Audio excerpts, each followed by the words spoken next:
And then you, I'll come.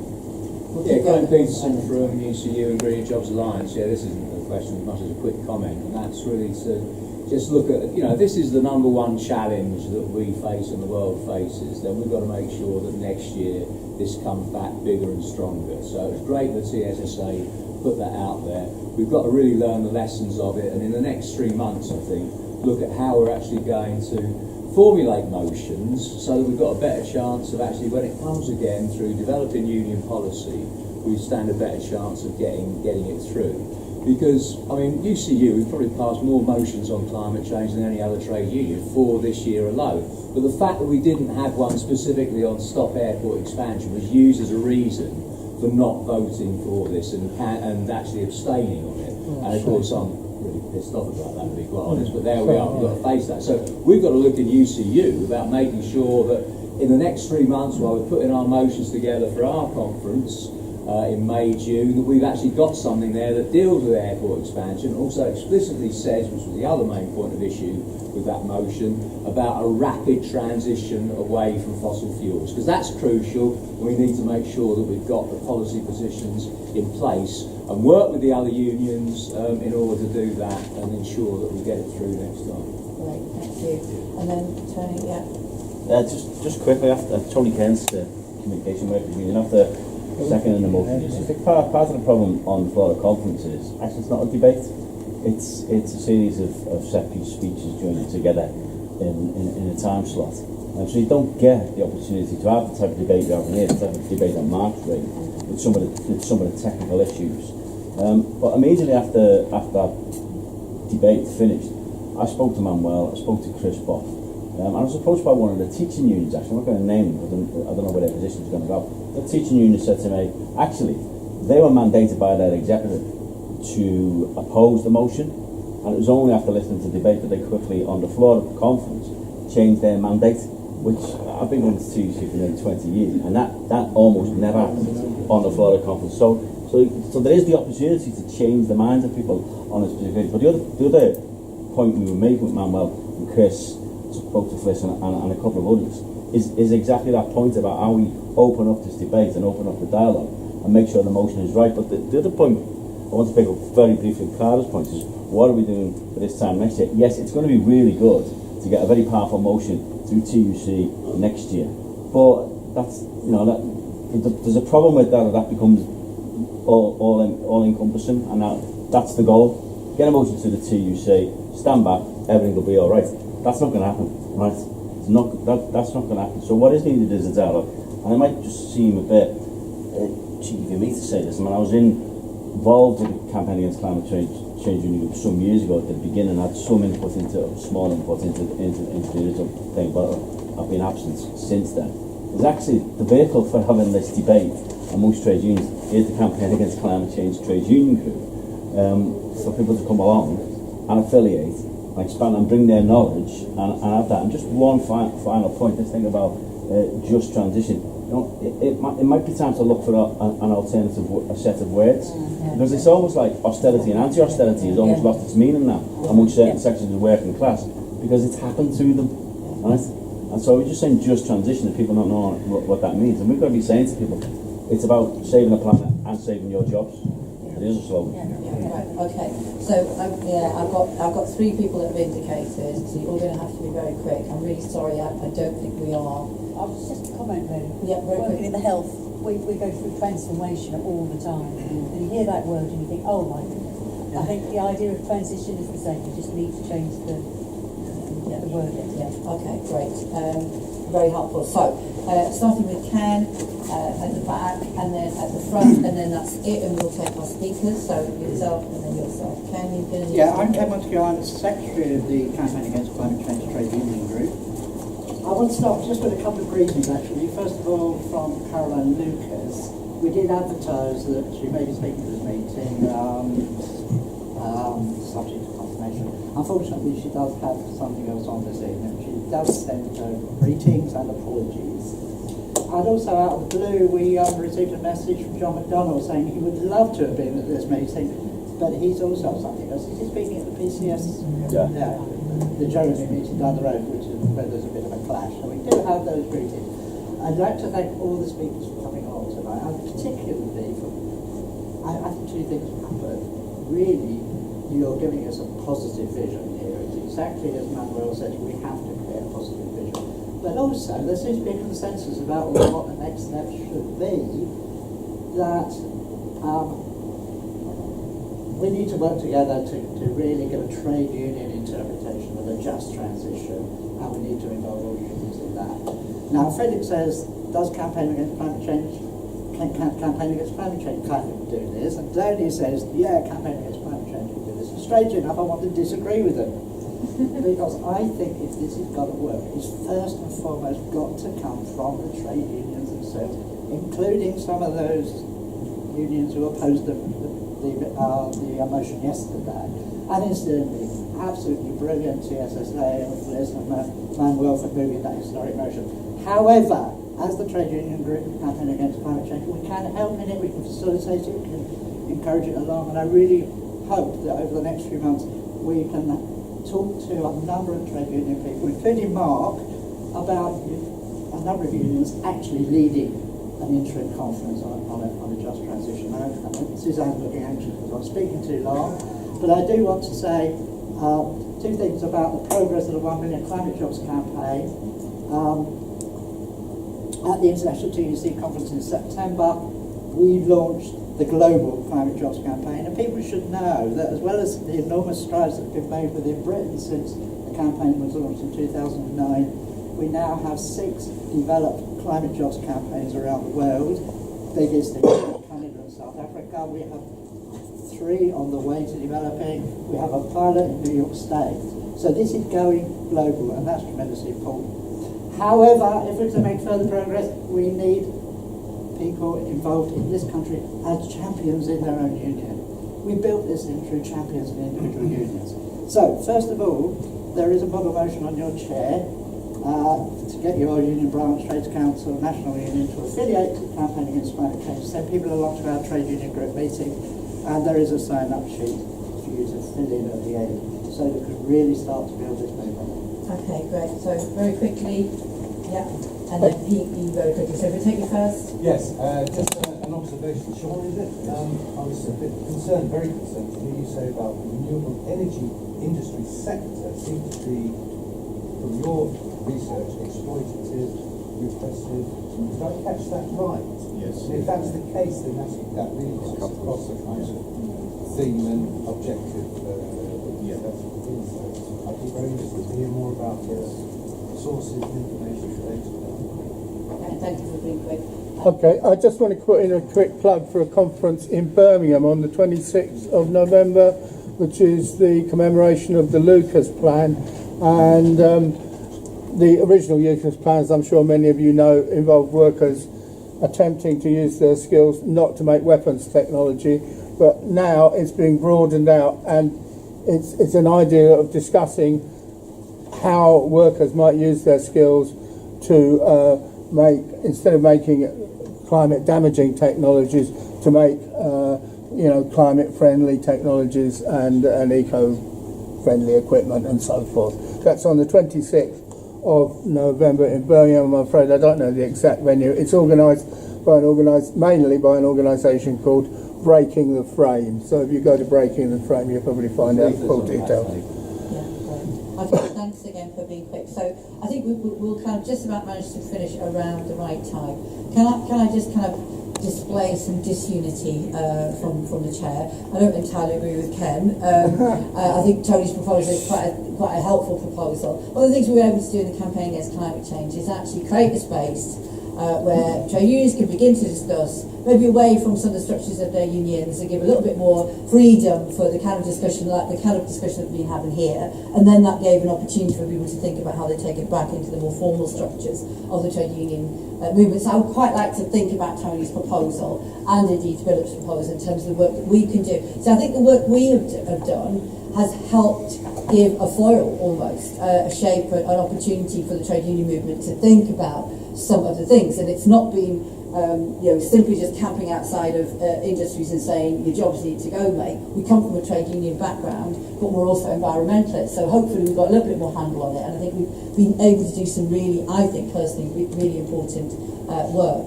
Can I just say also, debate, I think healthy. I think it is healthy for us in the trade union movement. We've always done it. Contentious issues, when we debate, we don't always feel good, but we need to, because otherwise, if we're not speaking about it, it doesn't make the debate go away. The debate is still there, but who is talking about it? Who is influencing it? And therefore, I just want to pick up one thing that Mark said. See, one of the things, the most important things that I think we need to do is start from climate change is a trade union issue. It's a trade union issue because it's going to affect us all, it is affecting us all, and it disproportionately affects the working class. For all kinds of different reasons. It's also a trade union issue, because actually the problems we're facing are driven by a system where profit is prioritised above the planet, above the people that live on it, and the kind of society that we need to live in. And all those reasons it's a trade union issue. If we're not talking about it, and we've got an extreme weather event happens, who fills that vacuum? Who talks about it? At the moment, too much it's set by the Daily Mail. So the trade union movement has a responsibility to start talking about the issue of climate change and how it's going to affect us. And then we can talk. I think Mark's quite right to say, how do we come together with the kind of solutions that we feel that we can bring to the table. Nobody's talked about the fact that Mark's question about it being global. I hope some of our speakers will take it up. But I mean, most fundamentally, I think one of the elements is, for any of these kind of issues, we always start the battle where we live. If we've got to do something about it, we've got to do something about it here. And then we've got the hand of solidarity that can reach out to people around the rest of the world and say, this is what we're trying to do here. Let's link arms with this battle, because it's a battle that faces us all. So I'd like to just again thank everyone for attending. Thank our speakers. The meeting's not over yet, and clearly it's thrown up again. Really importantly, lots of things that we need to not just think about, but actually act on perhaps in a little bit more urgent manner than we've been able to do up until this moment in time. So this is the order, guys. I didn't tell you before. So there's a Bill, and then I'll take Sean, and then I'll take Manuel, and then we'll close the meeting, we'll get a drink and go and enjoy the sunshine. Bill. Okay, I think it's been very informative for me listening to not only colleagues but what's come from the audience as well. And I think three things I'm going to take away from this. I think Philip and Tony's approach to widening the debate in terms of using the skills of the trade union group of climate change is a really good idea. I think bringing in that expertise is always useful. Why wouldn't we do that? And Phil Pearson, I know from my time at the TUC, single-handedly drove that project at the TUC, and we need people like Phil to be on board, even though he's retired from the TUC. That's the first thing. I think the second thing is Mark's comments about the fear in the workforce about that insecurity, and our region in particular is riddled with that. People have seen jobs disappearing in the mining industry, in the steel industry, and they're frightened to death of any kind of change that might threaten their existence. And that's the trade union issue for me, is being able to reassure those people that good jobs that may one day replace those jobs that are polluting is a trade union issue, and that's one which will all come together and unite. I think that's an important thing to take. Thank you, Bill. Sure. Great. Yeah, thank you. This is a great discussion. Thanks everybody for your comments and questions. I want to talk a little bit, just conclude on this. Climate change is a trade union issue. I think it's not just climate change, clearly. What's happening in the global energy system is the rise of unconventional fuels. That's a euphemistic term for what is really more dirty energy from tar oil, shale gas, shale oil. It's no longer off somewhere where you don't see it, although there were always communities who were affected by those fuels that were breathing in the poison and drinking the contaminated water. But this is now more general, and because of fracking and etc. And what that means is movements are growing up, not necessarily calling themselves a climate movement, but fighting against contamination of water, from displacement from land. And that brings me to the renewables question, because wind companies in Oaxaca, Mexico, cleared out loads of indigenous people and said this is a wind corridor, and renewable companies have done that in other parts of the world as well. I'm not trying to compare them with the fossil fuel companies who shoot workers in places like Kazakhstan and other parts of the world in active repression, but there's a repressive component to companies who want to make profit. And it's worth reminding ourselves that renewable energy was what gave us slavery, because if we didn't have, wind-powered ships, we wouldn't have had this global slave trade. So it's renewable energy itself is not necessarily clean or in some way innocent here. I think on the question, though, of the global nature of the fight, we can see these struggles rise, and there will be more challenges, and unions are being put to the test on this. In Canada, we've seen it with the LEAP manifesto. A number of unions supported energy democracy and the Naomi Klein agenda that was put into the floor of the New Democratic Party. And one or two unions opposed it out of fear for the remaining jobs that they have in fossil fuels being lost. So there's a lot of struggles around this is putting us all to the test. But I think the other question is on the question of the plan and the honest broker question that Mark raised. I think we have to be our own honest brokers here. I think as working class people, trade unionists, if there's a case for nuclear power, then let's put it on the table and talk about it. If there's a case for carbon capture and sequestration, let's talk about it.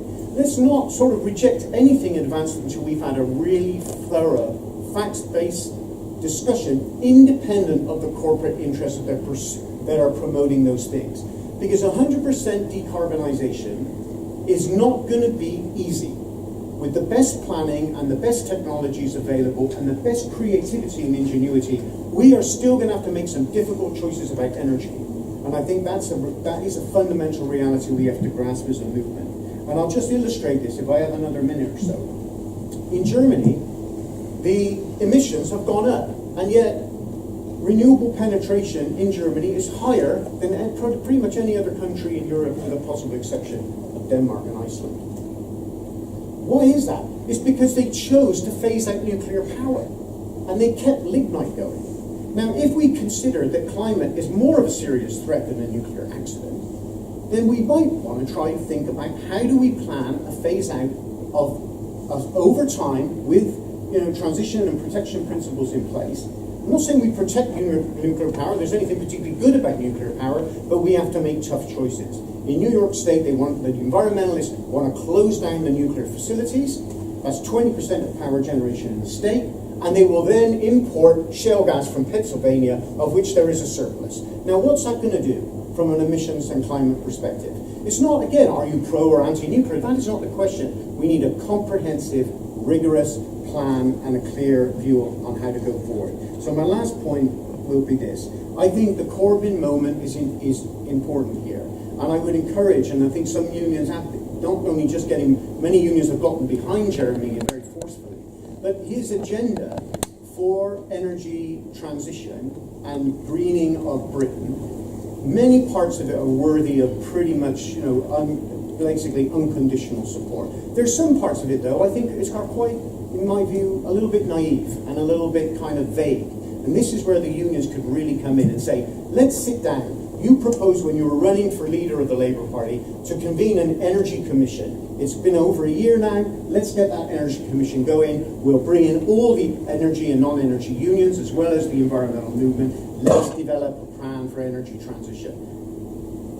Very last point. Just transition is in the Paris Agreement. But what does it say? It says the just transition of the workforce.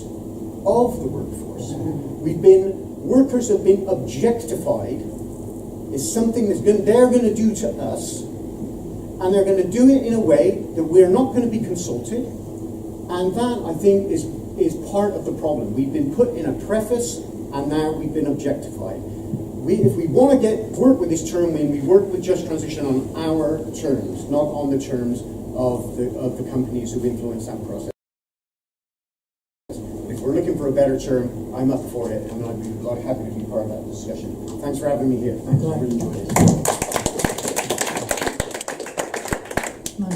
Yeah, I'm going to try and be incredibly brief because we've been here for quite a while, but I want to take up the point that Philip made about putting a plan together. I think we should take that out.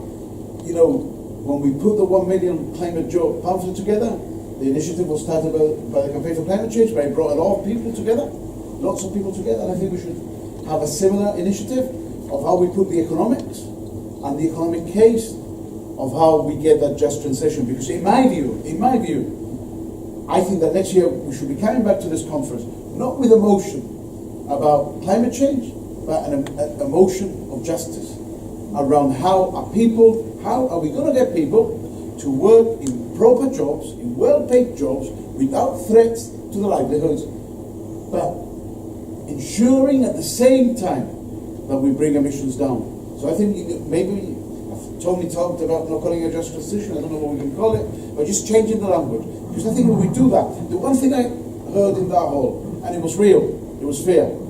Yeah, some people might have abused it to try and get a point across, but I think it's justifiable, because every time, and I said this at the start of my speech, that every time that you've had any restructuring of the economy, when it's been done by capitalists, the people whose skills are no longer needed to continue to keep that economy going are the losers. They're thrown on the scrap heap and nobody cares for them. And whether we like it or not, that's the experience that working people have had for generations. And we need to change that dynamic. I believe it cannot be done by the market, and that's why I said we have to have a plan, and it has to be about democratic control and accountability. And you know, from the comrade from Grangemount there, I'm sorry it became kind of not just controversial, because that's good, there's nothing wrong with controversial, but that we became polarized. But I'm absolutely delighted that we're having this debate here today, because without that motion maybe we wouldn't have had that debate. And I have to say that myself and Chris tried to organize a conference with the GMB of energy workers and the transition from carbon energy to non-carbon energy. We failed. We didn't get it off the ground. We were that close to getting it off the ground, because I think we need to engage with workers who are currently working in energy, who are currently working in other industries that are responsible for carbon emissions, to build a plan with them in the vein of the Lucas plan that was built so many years ago. Get the workers to be an integral part of that plan rather than have something imposed on them. And I think that the way to do that is by talking to each other, but actually focusing on what we need to do and getting a plan together. Because look, I'm going to finish on this. At the end of the day, look, we're going to have to decarbonize. And we either leave it to the market to eventually do that, which doesn't take into consideration the needs of workers, or we develop the economic plan that does it in the interest of workers. And if we do that, it'll be a win-win situation. We will remove carbon, but we will also create good quality jobs and more of them. Thank you.